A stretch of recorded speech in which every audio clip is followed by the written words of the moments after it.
Hello, Assalamualaikum warahmatullahi wabarakatuh, and good morning everyone. This is Dr. Alia for class Bio 3201 Genetics, Chapter 6, Quantitative Genetics. We're going to continue today with heritability. So remember this picture that I showed you earlier in the course? Basically a picture of me and my husband and also my children. So see the inheritance pattern, any resemblance of my children and the parents? So this is what we're going to talk about in today's class.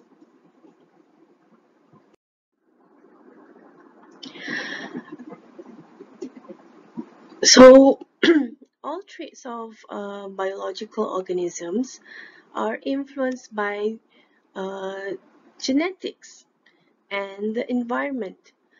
The nature versus nurture debate. I don't know if you have ever heard of it before. So it involves whether human behavior is actually determined by the environment or prenatal during the person's life, what the person's mother did, but against a person's genes.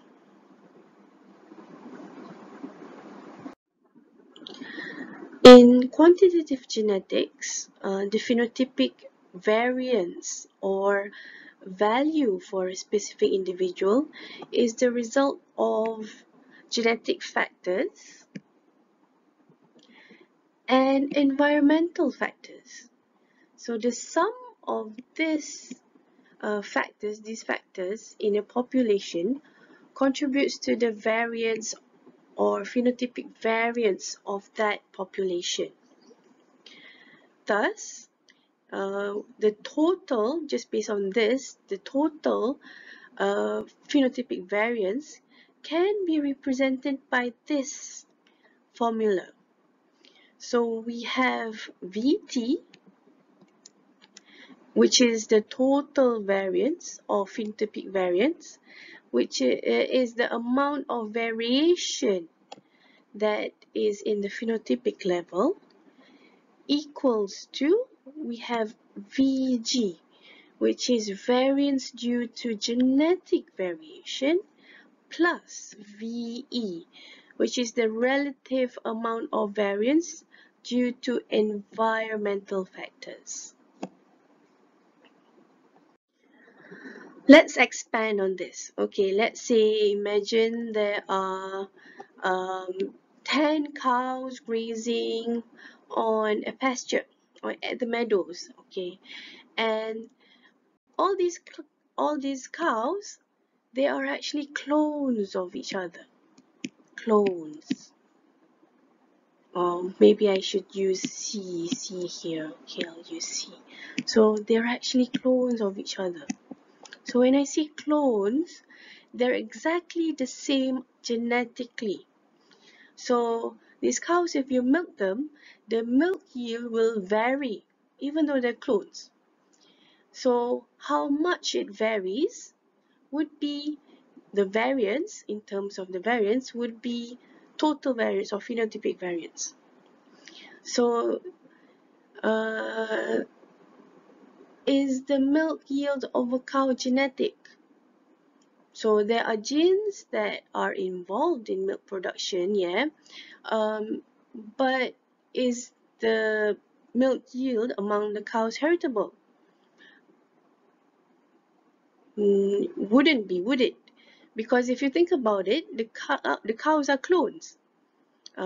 They're clones of one another, so there's no genetic variance, no genetic difference between them. So we can see that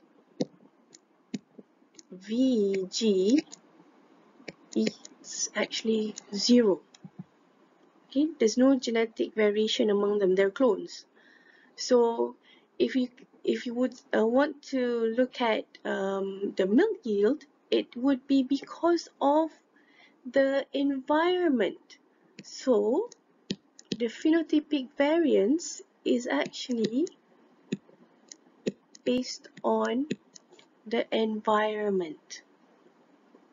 So differences in environment, let's say meadows and how the cows are actually fed, grown in like these farms here, those would be the environmental factors. So what is heritability? Heritability is a measure. We want to measure how well differences in genes account for differences in their traits. So traits, when I say traits here, of course, include characteristics such as height, eye color, and also intelligence. So in scientific terms, heritability is a statistical concept that describes the amount of phenotypic variation within a group of individuals that is due to genetic variation. So there's a range here from 0 to 1. So a heritability that is close to 1 indicates that almost all of the variability in a trait comes from genetic differences with very little contribution from environmental factors. And then when we have a heritability which is close to 0, indicates that almost all of the variability in a trait among people is due to environmental factors. So very little influence from genetic differences there. However, most complex traits in people especially, such as intelligence, have been shown to have a heritability somewhere in the middle, suggesting that their variability is actually a combination of genetic and also environmental factors. So the general term that describes the proportion of the genetic variance, if we want to focus on genetic variance, to the total variance is heritability. And there's two specific types of heritability here that can be estimated that we'll use in our course. So the first is broad sense heritability. So it's the ratio of total genetic variance to total phenotypic variance. So this is the formula for broad sense heritability. So we use H, small h there, subscript B square equals to Vg. We know what Vg is. Vg is the variance due to genetics. And then over the total variance, our phenotypic variance. So we know that remember this, our phenotypic variance is V, oh wait, I wrote a V, a G there, Vg, the genetic variance, plus Ve. Okay. And then we have narrow sense heritability. So narrow sense heritability is more specific. Is the ratio of additive genetic variance to the total phenotypic variance. So broad sense, all genetic variances over total phenotypic variances. For narrow sense, is only the genetic variance due to additive alleles. So the formula for narrow sense heritability, so H, we use an N there, square, equals to the variance due to, this is VA. VA is new here. So VA is the additive genetic variance over VT, the total phenotypic variance. Because the genetic variation can actually further be subdivided into three components. The genetic variance itself. The genetic variance itself can be subdivided into three components, which the first would be the VA. VA, which is the variance due to additive effects of alleles, our alleles here. Okay, our alleles here. For example, we have, let's say, if genes A and B control yield in corn.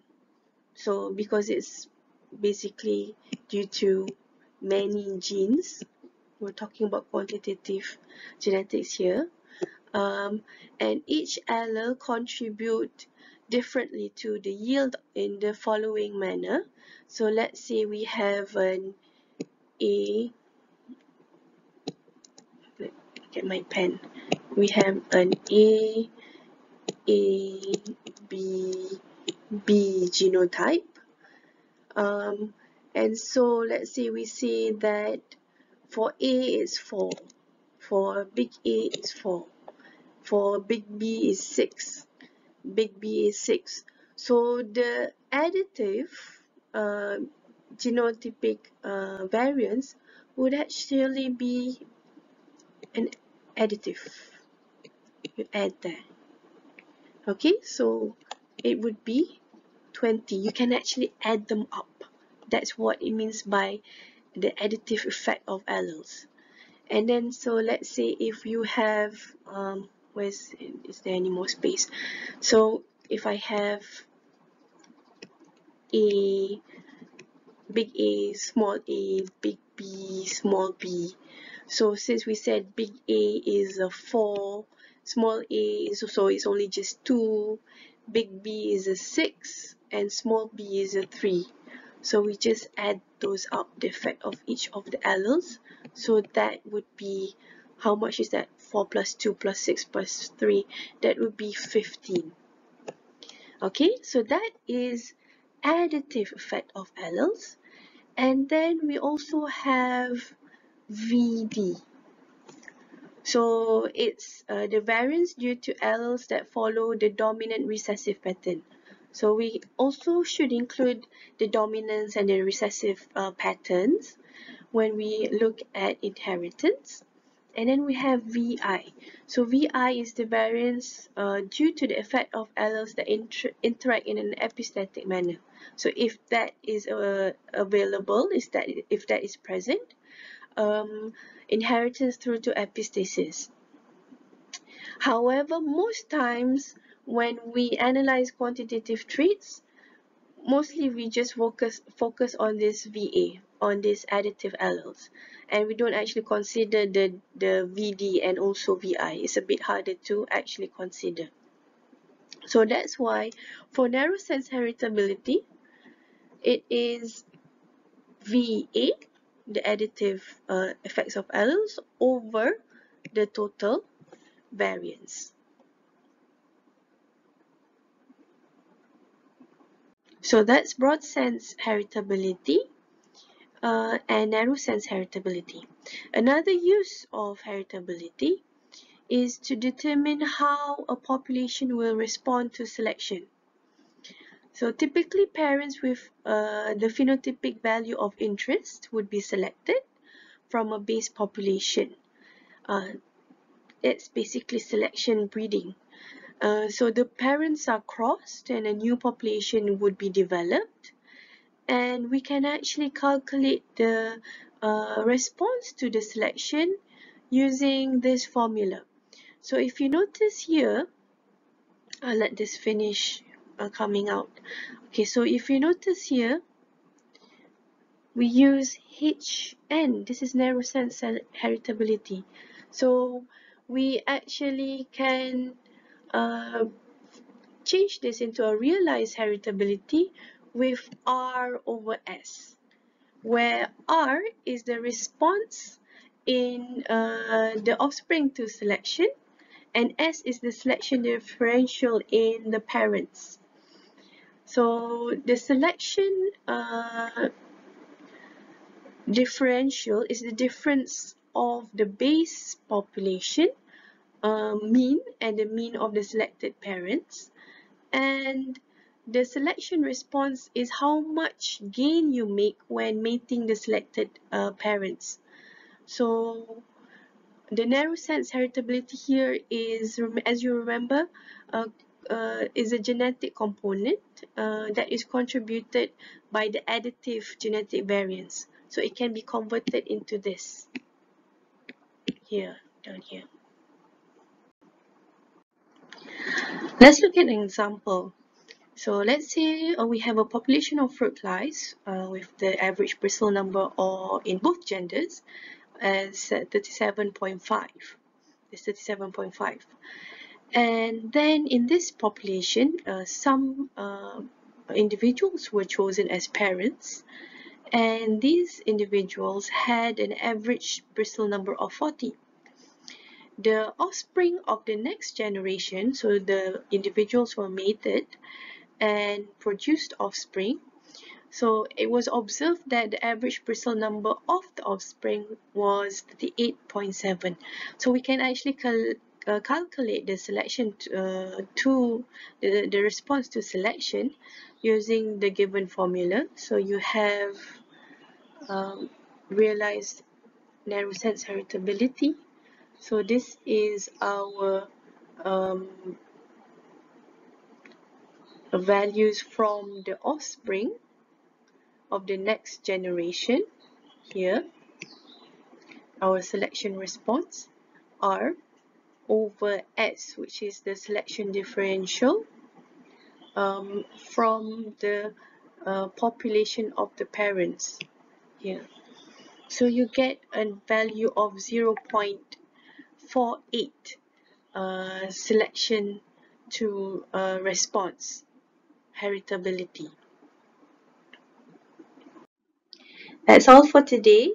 You can continue practicing doing the questions in the tutorials to look at how to calculate broad sense heritability, narrow sense heritability, and also response to selection. That's all the time we have today. So, Assalamualaikum warahmatullahi wabarakatuh. Bye.